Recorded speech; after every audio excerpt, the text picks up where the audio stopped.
তোমরা কি জানো নিঃস্ব কিংবা দেউলিয়াকে, যা মানুষের উপর আর্থিক ও শারীরিক উভয় প্রকার জুলুমকে শামিল করে। হে আল্লাহ, ফিলিস্তিনে আমাদের ভাইদের সহায় ও রক্ষাকারী হন। আপনি নিজ হেফাজতে তাদেরকে নিরাপদ রাখুন। সমস্ত প্রশংসা আল্লাহর জন্য, অগণিত পবিত্র ও বরকতময় প্রশংসা, যেমনটি আমাদের রব পছন্দ করেন ও ভালোবাসেন।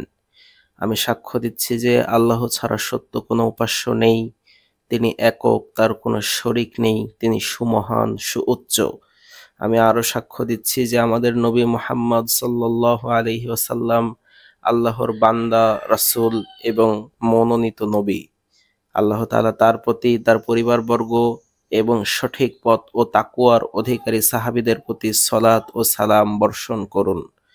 অতঃপর হে আল্লাহর বান্দাগণ, আপনারা আল্লাহর তাকওয়া অবলম্বন করুন এবং তার সন্তুষ্টির দিকে দ্রুত অগ্রসর হন।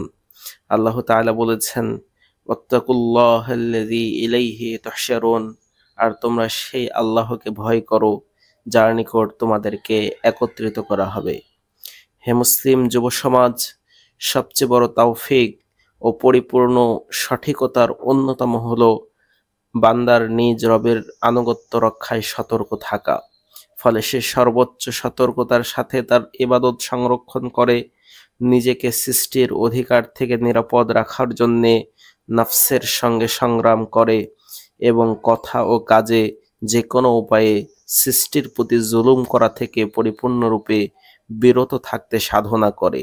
মহান আল্লাহ তাআলা বলেন, ওয়ালা তাহসাবান্নাল্লাহা গাফিলান আম্মা ইয়ামালুয যালিমুন ইন্নামা ইউআখিরুহুম লিয়াউমিন তাশখাসু ফীহিল আবসার। আর আপনি কখনো মনে করবেন না যে জালেমরা যা কিছু করে সে ব্যাপারে আল্লাহ সুবহানাহু ওয়া তাআলা গাফেল। তিনি তাদের সেই দিন পর্যন্ত অবকাশ দেন যেই দিন তাদের চক্ষু স্থির হয়ে যাবে।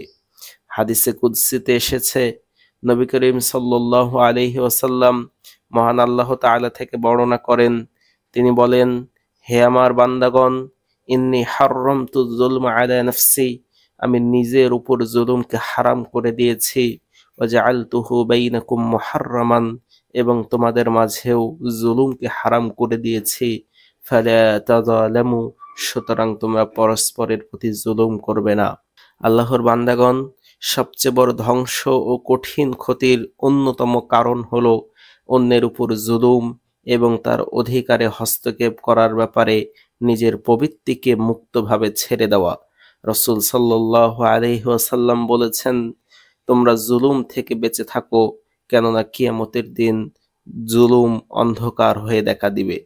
হে মুসলিম, স্মরণ রাখুন, আপনার জন্য সর্বাপেক্ষা গুরুত্বপূর্ণ আবশ্যকীয় কাজ হলো আপনার নেক আমলগুলোকে সংরক্ষণ করা এবং আপনার দিনকে রক্ষা করা সেই দিনের জন্যে যেই দিন মানুষ তার ভাই থেকে, তার মা ও বাবা থেকে এবং তার স্ত্রী সন্তানদের থেকে পলায়ন করবে। আল্লাহ তাআলা বলেন, ওয়ানাদাউল মাওয়াজিনাল কিসতা লিয়াউমিল কিয়ামাহ ফালা তুযলামু নাফসুন শাইআ ওয়া ইন কানা মিসকালা হাববাতিন মিন খারদালিন আতাইনা বিহা ওয়া কাফা বিনা হাসিবিন। আর কিয়ামতের দিন আমি ন্যায় বিচারের মানদণ্ড স্থাপন করব, সুতরাং কারো প্রতি কোনো প্রকার অবিচার করা হবে না। কারো কর্ম যদি সরিষার দানা সমপরিমাণও হয়, আমি তা হাজির করব, আর হিসাব গ্রহণকারী রূপে আমি যথেষ্ট। এই কারণেই প্রকৃত দেউলিয়াত্ব এবং সবচেয়ে বড় ক্ষতি হলো আপনি দুনিয়ায় ভালো কাজ করা এবং ইবাদতে অগ্রগামী হওয়ার তৌফিক লাভ করবেন, অথচ কিয়ামতের দিন উপস্থিত হবেন মানুষের অধিকার বহন করে তাদের উপর করা জুলুমের বোঝা নিয়ে। এটাই হচ্ছে প্রকৃত বিপর্যয় ও মহা ক্ষতি।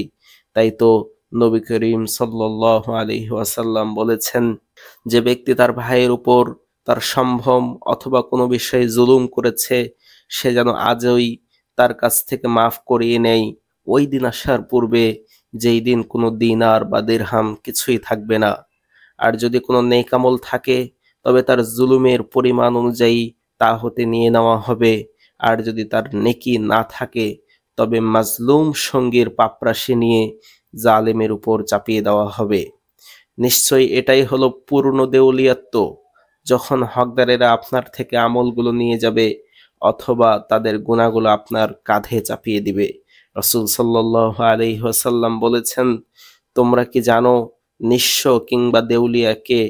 তারা বললেন, আমাদের মাঝে দেউলিয়া তো সেই ব্যক্তি যার কাছে না আছে কোনো দিনার, না আছে কোনো সম্পদ।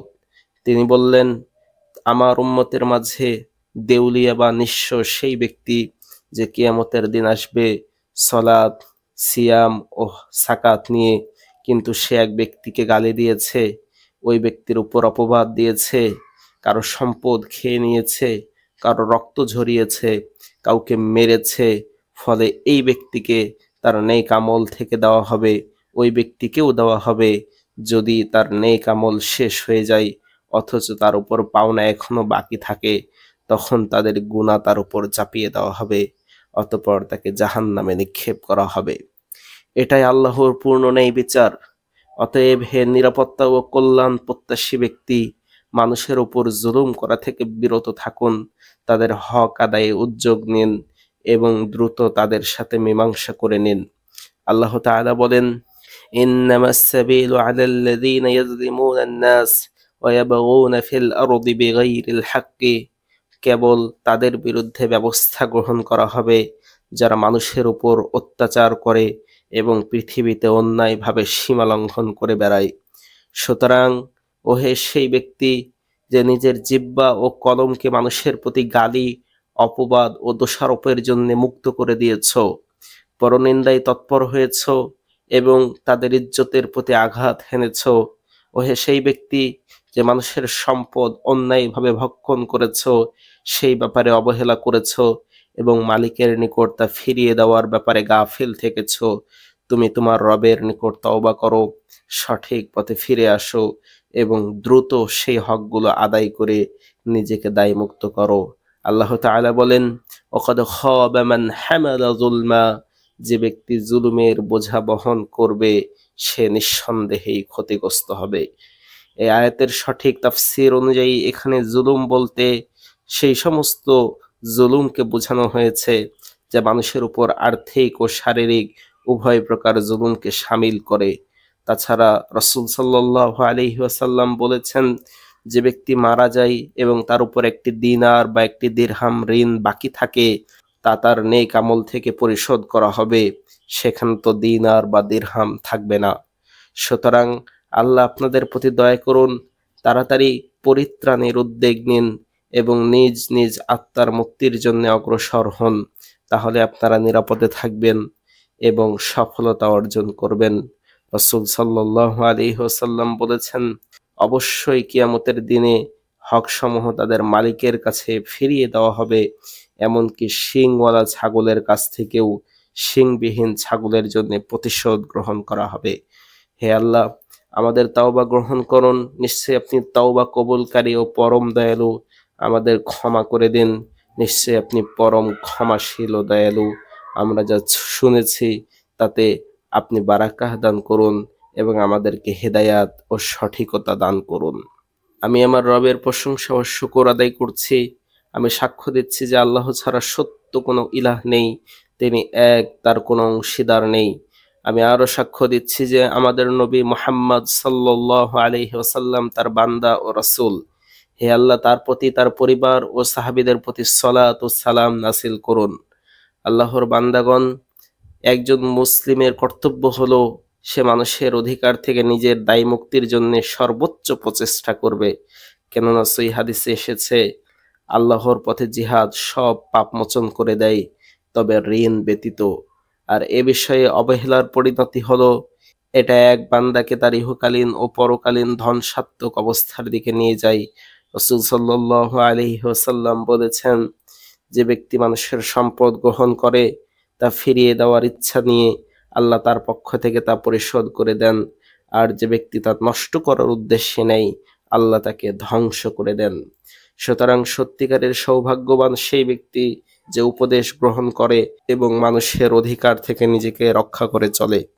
পরিশেষে জেনে রাখুন, আল্লাহ আমাদেরকে এক মহৎ নির্দেশ দিয়েছেন, আর তা হলো আদনান বংশোদ্ভূত সর্দার তথা মুহাম্মদ সাল্লাল্লাহু আলাইহি ওয়াসাল্লামের প্রতি দরুদ ও সালাম পাঠ করা। হে আল্লাহ, আপনি আমাদের নবী মুহাম্মদ সাল্লাল্লাহু আলাইহি ওয়াসাল্লামের উপর সালাত ও সালাম অবতীর্ণ করুন। হে আল্লাহ, আপনি তার সাহাবীগণ, আহলে বাইত এবং কিয়ামত অবধি যারা ইহসানের সাথে তাদের অনুসরণ করবে তাদের উপর সন্তুষ্ট হন। হে আল্লাহ, জীবিত মৃত সকল মুসলিমকে ক্ষমা করুন। হে আল্লাহ, মুসলমানদেরকে সর্বত্র হেফাজত করুন, তাদের সব চিন্তা দূর করুন, তাদের দুঃখ বেদনা দূর করুন এবং তাদের কাজগুলো সহজ করে দিন, আর তাদের শত্রুদেরকে অপদস্থ করুন। হে আল্লাহ, ফিলিস্তিনে আমাদের ভাইদের সহায় ও রক্ষাকারী হন। আপনি নিজ হেফাজতে তাদেরকে নিরাপদ রাখুন এবং আপনার করুণাময় তত্ত্বাবধানে তাদের আশ্রয় দিন। হে আল্লাহ, যারা তাদের উপর জুলুম করছে ও জবরদস্তি করছে, আপনি তাদেরকে শক্তিশালী ও পরাক্রমশালী পাকড়াওয়ের মাধ্যমে পাকড়াও করুন। হে আল্লাহ, আমাদের শাসক ও তার নায়েবকে তৌফিক দিন ও হেফাজত করুন এবং মুসলিম শাসকদেরকে তাদের প্রজাদের কল্যাণে উপযোগী কাজের তৌফিক দিন। হে আল্লাহ, আমাদেরকে বৃষ্টি দান করুন। হে আল্লাহ, আমাদেরকে বৃষ্টি দান করুন। হে আল্লাহ, আমাদেরকে বৃষ্টি দান করুন। হে পরম দয়ালু, হে সর্বময় প্রাচুর্যের অধিকারী, হে প্রশংসার যোগ্য, আপনি আমাদেরকে পানি দিন। আর আমাদের শেষ দোয়া এটাই, সকল প্রশংসা আল্লাহর জন্য, যিনি সমস্ত জগতের প্রতিপালক।